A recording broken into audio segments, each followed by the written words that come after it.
Hello friends, welcome to Newton study one. Myself Satyendra Yadav और video आप Newton study one पर देख रहे हैं। दोस्तों, इस वीडियो में हम बात करने वाले हैं राष्ट्रपति शासन की, जिसको राष्ट्रीय आपातकाल भी कहते हैं, जिसे प्रेसिडेंट इमरजेंसी बोल सकते हैं। तो वो कैसे लगता है, क्यों लगता है, कब कब लगा है और उससे क्या प्रभाव पड़ता है, सारी चीज़ों की बात करेंगे। देखिए, इसमें कैसे लगता है, क्यों लगता है और क्या प्रभाव पड़ता है, इन सब चीज़ों की बात करेंगे। और सबसे पहले कहाँ पे लगा है, ऐसे क्वेश्चन पूछे जाते हैं, तो उन सब के बारे में बात करेंगे। तो चलिए शुरू करते हैं वीडियो देर न करते हुए। तो राष्ट्रपति शासन जो है, यहाँ पे हम बताते हैं कि आर्टिकल नंबर किस में लगता है। राष्ट्रपति शासन, राष्ट्रपति शासन जो है आर्टिकल नंबर 356 में लगता है। देखिए कहाँ पर लगा है, कभी नहीं, वो भी बताएंगे, सब चीज़ बताएंगे। तो वीडियो में अंत तक बने रहिएगा और चैनल पे पहली बार विजिट किया तो सब्सक्राइब करके बेल आइकन प्रेस कर सकते हैं। तो चलिए यहाँ पे आगे बढ़ते हैं। देखिए, राष्ट्रीय आपात क्यों लगता है, उन सब चीज़ के बारे में भी हम बात करेंगे कि राष्ट्रपति शासन, जिसको बोलते हैं राष्ट्रपति शासन, जैसे किसी विशेष राज्य में कोई दंगा हो जाता है या विधायिका प्रभावित हो जाती है तो लगता है, तो उसके बारे में हम यहाँ पे बताने जा रहे हैं। तो वीडियो ध्यान से देखिएगा। देखिए, राष्ट्रपति आपात कब कब लगा है। देखिए, हम ऐसा भी जगह बता देंगे कि अंडमान और निकोबार एक ऐसा जगह है, वहाँ पे अभी तक एक बार भी नहीं लगा है। अंडमान एवं निकोबार, वहाँ पे अभी तक एक बार भी राष्ट्रपति शासन नहीं लगा है। ये बहुत इंपॉर्टेंट बात है। और कैसे लगता है और क्यों लगता है, उसके बारे में अभी बताने वाले हैं। तो देखिए, कब लगता है। देखिए, यहाँ पर हम बताएंगे राष्ट्रपति शासन कब लगता है। तो यहाँ पे हम बता देते हैं कि कब लगता है राष्ट्रपति शासन, कब लगता है। तो देखिए, जब क्या होता है कि राज्य की विधायिका प्रभावित हो जाती है। राज्य की विधायिका यानी जब भी किसी स्टेट में किसी भी पार्टी का सरकार चल रही है और वहाँ पे विधायक जो है कम हो जाते हैं, सरकार गिरने वाली होती है, तो वहाँ पे राष्ट्रपति शासन लगा दिया जाता है। तो राज्य की विधायिका प्रभावित होने पर, राज्य की विधायिका प्रभावित होने पर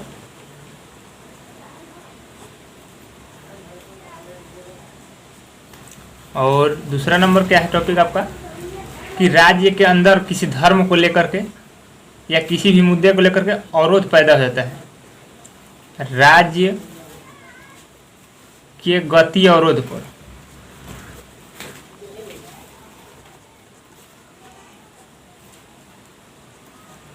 और तीसरा नंबर कि संविधान के नियम लागू नहीं होने पर, संविधान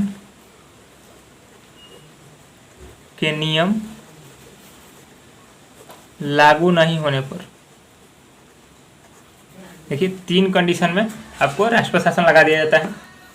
विधानसभा, संविधान के नियम लागू नहीं होने पर, राज्य के गति अवरोध पर और विधायिका प्रभावित होने पर। देखिए, हम एक इम्पोर्टेंट बात बताए हैं कि अंडमान और निकोबार में अभी तक एक बार भी राष्ट्रपति शासन नहीं लगा है। तो हम ये भी बताएंगे कि सबसे पहली बार कहाँ पे लगा। तो अभी तक बताते हैं हम आपको कि लगभग 120 बार जो है राष्ट्रपति शासन लग चुका है। क्या लग चुका है? राष्ट्रपति शासन। 120 बार राष्ट्रपति शासन लग चुका है। तो उसमें सबसे पहली बार कहाँ पे लगा है वो भी बात करेंगे, और एक एक बार कहाँ पे लगा है। तो चलिए पहले हम बात कर लेते हैं कि राष्ट्रपति शासन अभी तक एक एक बार कहाँ पे लगा है। एक बार, केवल एक बार। तो केवल एक बार जो लगा है अभी आपका सिक्किम, मिजोरम, मेघालय में लगा है। जो छोटे छोटे राज्य हैं, सिक्किम, मिजोरम और मेघालय में एक एक बार लगा है। ये भी क्वेश्चन पूछ लिया जाता है कि केवल एक बार कहाँ पे राष्ट्रपति शासन लगा है, तो ये बता सकते हैं आप। और सबसे कम समय के लिए, यहाँ पे हम बात करेंगे सबसे कम समय के लिए कहाँ पे लगा है। मिनिमम टाइम के लिए कहाँ पे लगा है, तो मिनिमम टाइम के लिए लगा है कर्नाटक में। कर्नाटक में मिनिमम टाइम के लिए लगा है, वो भी 10/10/1992 से 17/10/1992, यानी एक सप्ताह के लिए लगा है। कितने दिन के लिए? 7 दिन के लिए। 7 दिन के लिए लगा है कर्नाटक में। सबसे अधिक समय के लिए कहाँ पे लगा है और सबसे पहली बार कहाँ पे लगा है, ये भी बताएंगे हम आपको। देखिए, राष्ट्रपति शासन का ये हम गोला बनाए थे, राष्ट्रपति शासन।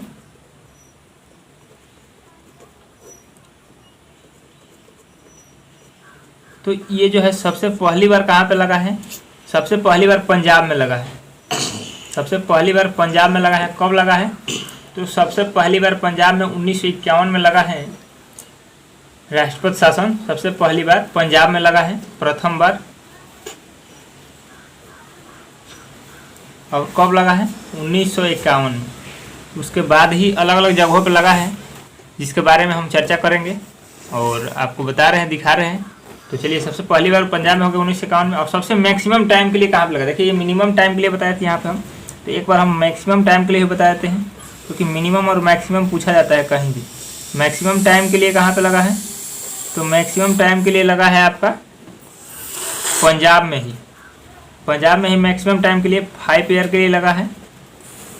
और वो कब से कब तक लगा है? तो ये 1979 से 1984 के बीच में लगा है।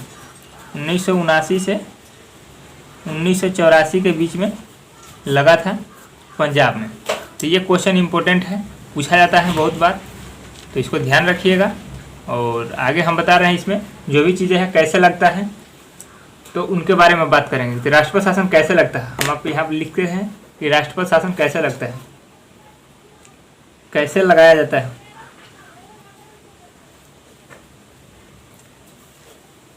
तो राष्ट्रपति शासन कैसे लगाया जाता है उसके बारे में हम चर्चा कर रहे हैं यहाँ पे। अब देखिए राज्यपाल लिखित देता है, क्योंकि अब जो है वहाँ की स्टेट गवर्नमेंट कार्य नहीं करेगी, तो राज्यपाल लिखित देगा।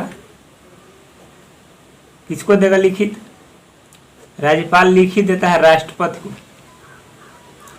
राष्ट्रपति को तो वहाँ से राष्ट्रपति के सहमति से लागू किया जाता है। राष्ट्रपति के सहमति से लागू कर दिया जाता है, इसलिए वहाँ पर राष्ट्रपति शासन लग जाता है।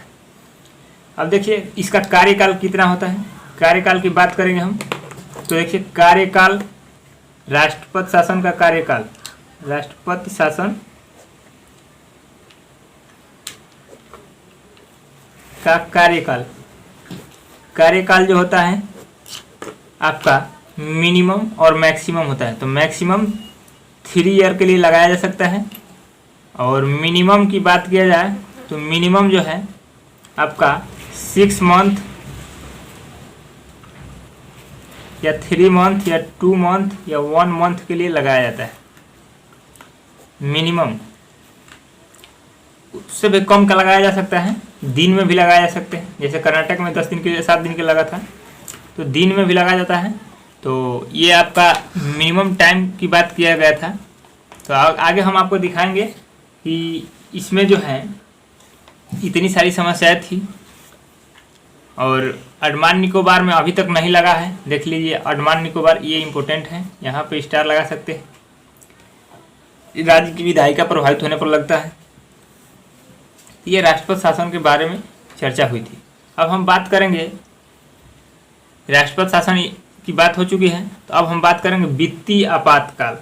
यानी वित्तीय आपात क्या होता है, कैसे लगता है, उसके बारे में। तो चलिए हम वित्तीय आपात की बात कर लेते हैं, जिसको धन के लिए जब पैसे की कमी हो जाती है तब लगाया जाता है। ये वित्तीय आपातकाल है। तो यहाँ पे हम आपको शुरू करते हैं, यहाँ पे हम शुरू करते हैं वित्तीय आपातकाल लागू करने की स्थिति, मतलब वित्तीय आपातकाल कैसे लगती है, कब लगाई जाती है, तो इसकी स्थिति कब होती है। तो देखिए वित्तीय आपातकाल लागू करने की स्थिति क्या होती है, तो पैसों की कमी की वजह से लागू की जाती है। पैसों की कमी की वजह से लागू की जाती है। और वित्तीय आपातकाल को आर्टिकल 360 में रखा गया है। ये आर्टिकल आपका 360 है, तो आर्टिकल 360 में रखा गया है, और पैसों की कमी की वजह से लगाया जाता है। अब देखिए ये कैसे लगता है, तो इससे इफेक्ट क्या पड़ते हैं। देखिए इफेक्ट की बात किया जाए, प्रभाव, तो इसमें प्रभाव पड़ते हैं आपके कि सरकारी कर्मचारी के वेतन जो है कम कर दिए जाते हैं। सरकारी कर्मचारी के वेतन कम कर दिया जाता है।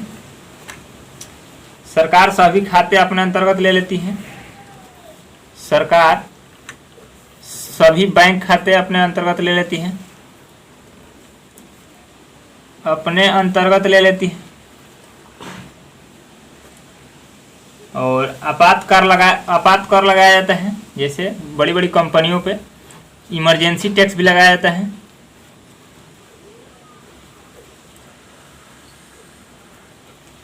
इमरजेंसी टैक्स भी लगाया जाता है। इसका पैसों की कमी की वजह से लगाया जाता है। सरकारी कर्मचारी के वेतन कम कर दिया जाता है। सरकार सभी खाते अपने अंदर ले लेती है। इमरजेंसी टैक्स भी लगाया जाता है। ठीक, तो देखिए अब क्यों लगाया जाता है और कब लगाया जाता है, यहाँ तक की भी बात करेंगे। तो देखिए धन की पैसों की कमी के कारण से लगाया जाता है, ये बता दिए हैं। अब देखिए इसका कार्यकाल क्या होता है। कार्यकाल यहाँ पे आप देख सकते हैं, वित्तीय आपातकाल के कार्यकाल हम बात करेंगे। वित्तीय आपातकाल के कार्यकाल यहाँ पे लिख सकते हैं, वित्तीय आपात। तो उसके कार्यकाल कितने दिन के लिए होते हैं, यहाँ पे आपको बता देते हैं कि उसके कार्यकाल जो होते हैं मैक्सिमम नो लिमिट है। मैक्सिमम कार्यकाल का नो लिमिट है, कोई लिमिट नहीं है। और मिनिमम की बात किया जाए तो मिनिमम 6 महीना, 3 महीना, 2 महीना, 1 महीना या 15 दिन के लिए लगाया जाता है। तो इस प्रकार से आपका ये मंथ है। आपसे पूछा जाता है बार बार कि कितने दिन के लिए लगाया जाता है। और इसमें और भी इम्पोर्टेंट बात है कि भारत में वित्तीय आपात अभी तक नहीं लगा है। और वित्तीय आपात जब भी लगता है तो पूरे देश में लगता है। तो अभी भारत में वित्तीय आपात अभी तक नहीं लगा है।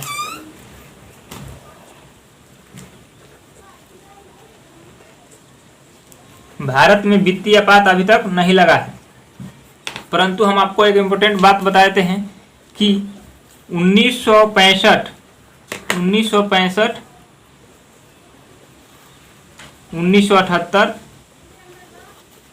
और 1991 के अंतर्गत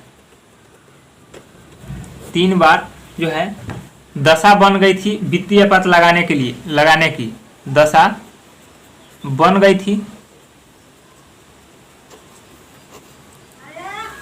परंतु मनमोहन सिंह ने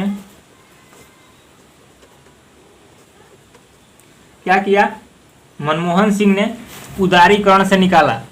उदारीकरण या उधारीकरण कह सकते हैं, उदारीकरण से निकाला। इसलिए मनमोहन सिंह को उदारीकरण का जनक भी कहते हैं। इसलिए इन्हें उदारीकरण का जनक भी कहा जाता है। उदारीकरण का जनक भी कहा जाता है, इसलिए इन्हें उदारीकरण का जनक भी कहा जाता है।